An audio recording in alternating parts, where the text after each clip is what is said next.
Have you ever gone unprepared into a conversation about a new job only to walk out wondering why you didn't get a better deal? If so, you're not alone. What you'll learn in this sprint is how to go in prepared and get what you want. You'll learn three proven negotiating strategies from the program on negotiation at Harvard University to create a win win outcome for both you and the recruiting manager at your shiny new dream job.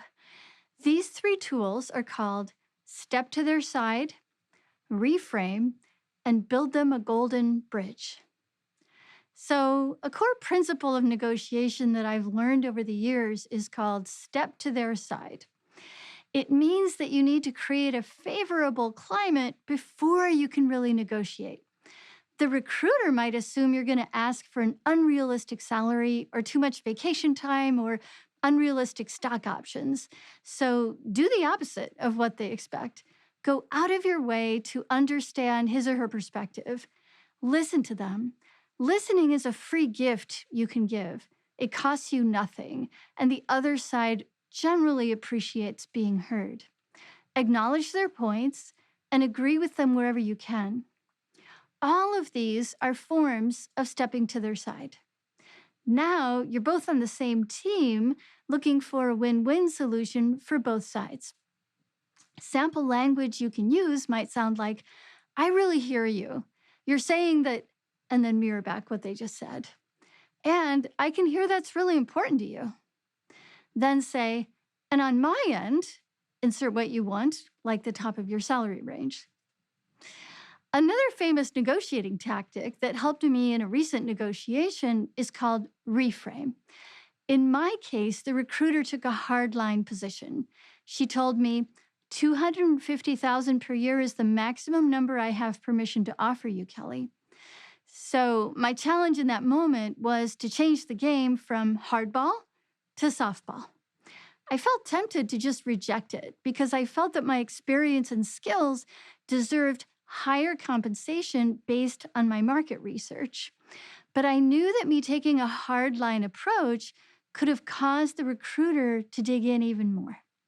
So instead, I directed her attention to the challenge of meeting both her interests and mine. I said to myself, how can I take what she just said that I don't like and reframe it as an attempt to deal with the problem?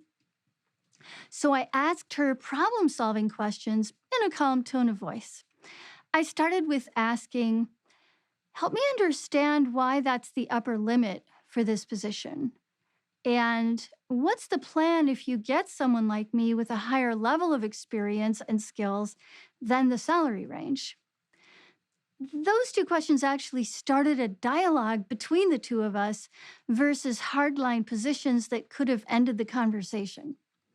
Then I asked her, what would you do if you were in my shoes? That was my favorite question because it totally changed the game and put us on the same team versus opposing teams. And it opened the way for me to start proposing alternatives. So I asked, what if we were to go with the salary you're proposing and throw in 50,000 per year more of stock options or 4 weeks more per year of vacation time? That basically allowed me to go around her stone walls, deflect her attacks, and expose her tricks. By the way, don't let yourself get thrown off by my numbers.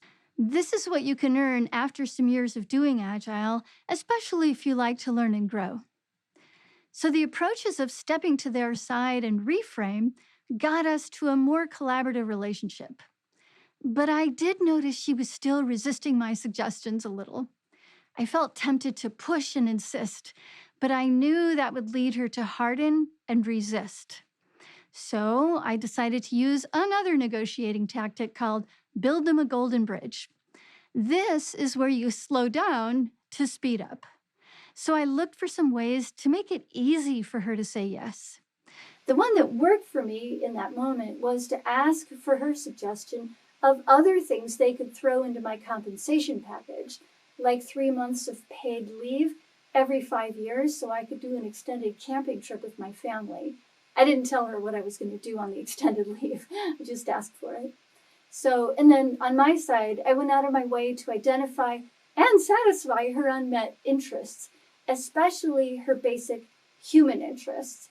It turned out she had a very understandable need to stay within her budget. I get that. So me exploring other options outside of budget with her helped her to save face with the hiring manager. It made the outcome appear as a victory for her, and it was also a victory for me. So I hope that was useful to you. What you learned in this sprint was how to use 3 gold standard negotiating strategies called step to their side, reframe, and build them a golden bridge. By now, you should know how to create a win-win outcome for both you and the recruiter offering you your shiny new dream job.